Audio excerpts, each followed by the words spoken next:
بسم اللہ الرحمن الرحیم۔ شروع اللہ کے نام سے جو بڑا مہربان نہایت رحم والا ہے۔ السلام علیکم۔ حضرت دیا کلبی رضی اللہ تعالی عنہ بہت خوبصورت تھے۔ تفسیر نگار لکھتے ہیں کہ آپ کا حسن اس قدر تھا کہ عرب کی عورتیں دروازوں کے پیچھے کھڑی ہو کر حضرت دیا کلبی رضی اللہ تعالی عنہ کو دیکھا کرتی تھیں، لیکن اس وقت آپ مسلمان نہیں ہوئے تھے۔ ایک دن حضرت محمد صلی اللہ علیہ وآلہ وسلم کی نظر حضرت دیا کلبی رضی اللہ تعالی عنہ پر پڑی۔ آپ صلی اللہ علیہ وآلہ وسلم نے حضرت دیا کلبی کے چہرے کو دیکھا کہ اتنے حسین نوجوان ہیں۔ آپ نے رات کو اللہ تعالیٰ کی بارگاہ میں دعا مانگی، یا اللہ اتنا خوبصورت نوجوان بنایا ہے، اس کے دل میں اسلام کی محبت ڈال دے، اسے مسلمان کر دے، اتنے حسین نوجوان کو جہنم سے بچا لے۔ رات کو آپ صلی اللہ علیہ وآلہ وسلم نے دعا فرمائی۔ صبح حضرت دیا کلبی رضی اللہ تعالی عنہ آپ صلی اللہ علیہ وآلہ وسلم کے پاس حاضر ہو گئے۔ حضرت دیا کلبی رضی اللہ تعالی عنہ کہنے لگے، اے اللہ کے رسول بتائیں آپ صلی اللہ علیہ وآلہ وسلم کیا احکام لے کر آئے ہیں؟ آپ صلی اللہ علیہ وآلہ وسلم نے فرمایا کہ میں اللہ کا رسول ہوں اور اللہ ایک ہے، اس کا کوئی شریک نہیں۔ پھر توحید اور رسالت کے بارے میں حضرت دیا کلبی کو بتایا۔ اللہ کے نبی صلی اللہ علیہ وآلہ وسلم، میں مسلمان تو ہو جاؤں لیکن ایک بات کا ہر وقت ڈر لگا رہتا ہے، ایک گناہ میں نے ایسا کیا ہے کہ آپ کا اللہ مجھے کبھی معاف نہیں کرے گا۔ آپ صلی اللہ علیہ وآلہ وسلم نے فرمایا، بتا تو نے کیسا گناہ کیا ہے؟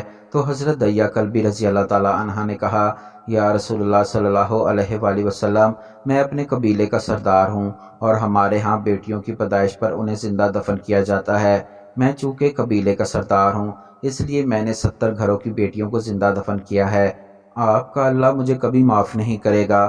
اسی وقت حضرت جبرائیل علیہ السلام حاضر ہوئے۔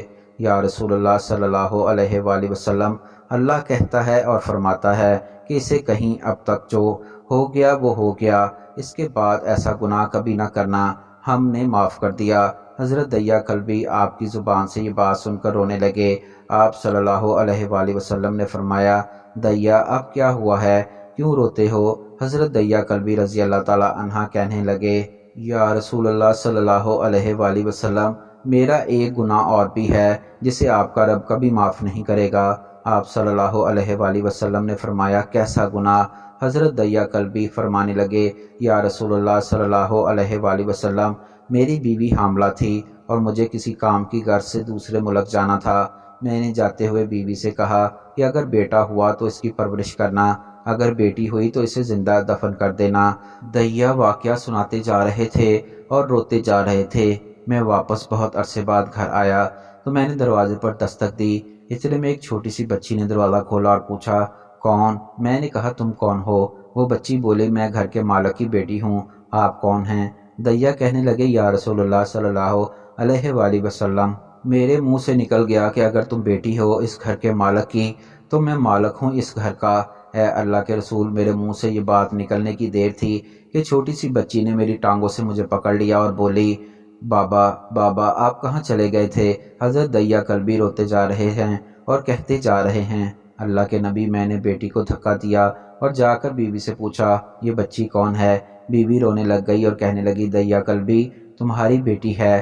یا رسول اللہ صلی اللہ علیہ وآلہ وسلم، مجھے اس پر ذرا ترس نہ آیا۔ میں نے سوچا میں قبیلے کا سردار ہوں، اگر اپنی بیٹی کو زندہ دفن نہ کیا تو لوگ کہیں گے ہماری بیٹیوں کو دفن کرتا رہا اور اپنی بیٹی سے پیار کرتا ہے۔ یا رسول اللہ صلی اللہ علیہ وآلہ وسلم، بچی بہت خوبصورت اور بہت حسین تھی، میرا دل کر رہا تھا اسے اپنے سینے سے لگا لوں، پھر سوچتا تھا کہیں لوگ بعد میں یہ بات نہ کہیں کہ اپنی بیٹی کی باری آئی تو اسے زندہ دفن کیوں نہ کیا۔ میں گھر سے بیٹی کو تیار کروا کر نکلا تو بیوی میرے پاؤں پر گر پڑی اور کہنے لگی، دیا کلبی نہ مارنا، یہ تمہاری بیٹی ہے۔ میں نے بیوی کو پیچھے ہٹا دیا اور بچی کو لے کر چل پڑا۔ راستے میں میری بیٹی نے کہا، بابا مجھے نانی کے گھر لے جا رہے ہو؟ بابا کیا مجھے کھلونے لے کر دینے جا رہے ہو؟ ہم کہاں جا رہے ہیں؟ یا رسول اللہ صلی اللہ علیہ وآلہ وسلم، بچی کے سوالوں کا جواب ہی نہیں دیتا تھا، وہ پوچھتی جا رہی تھی، بابا کدھر چلے گئے تھے؟ کبھی میرا منہ چومتی، کبھی بازو گردن کے گرد گھیر لیتی، لیکن میں کچھ نہیں بولا اور ایک مقام پر جا کر میں نے اسے بٹھا دیا اور خود اس کی قبر کھودنے لگ گیا۔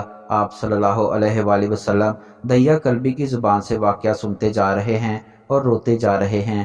میری بیٹی نے جب دیکھا کہ میرا باپ دھوپ میں سخت کام کر رہا ہے تو آ کر میرے پاس اپنے گلے میں جو چھوٹا سا دوپٹہ تھا وہ اتار کر میرے چہرہ صاف کرتے ہوئے کہنے لگی، بابا آپ دھوپ میں کیوں کام کر رہے ہو؟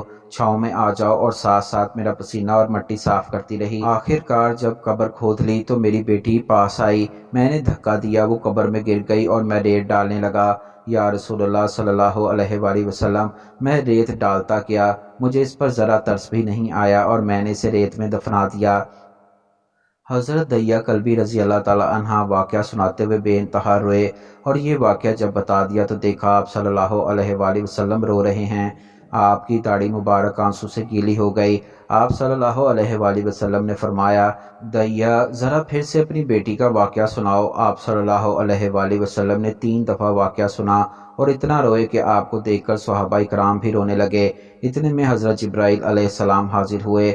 فرمایا، یا رسول اللہ صلی اللہ علیہ وآلہ وسلم، اللہ سلام کہتا ہے اور فرماتا ہے کہ اے محبوب صلی اللہ علیہ وآلہ وسلم کو کہہ دیں وہ اس وقت تھا جب اس نے اللہ اور آپ صلی اللہ علیہ وآلہ وسلم کو نہیں مانا تھا۔ اب مجھ کو اور آپ صلی اللہ علیہ وآلہ وسلم کو مان لیا ہے تو دیا کو کہہ دو یہ گناہ بھی ہم نے معاف کر دیا ہے۔ اس کے بعد آپ صلی اللہ علیہ وآلہ وسلم نے فرمایا، جس نے 2 بیٹیوں کی کفالت کی، انہیں بڑا کیا، ان کے فرائض ادا کیے، وہ قیامت کے دن میرے ساتھ اس طرح ہوگا جس طرح شہادت کی اور ساتھ والی انگلی آپس میں ہیں۔ جس نے 2 بیٹیوں کی پرورش کی، اس کی یہ اہمیت ہے، تو جس نے 3 یا 4 یا 5 بیٹیوں کی پرورش کی، اس کی اہمیت کیا ہوگی۔ بیٹیوں کی پیدائش پر گھبرایا نہ کریں، انہیں والدین پر بڑا مان ہوتا ہے، اور بیٹی اللہ کی خاص رحمت ہوتی ہے۔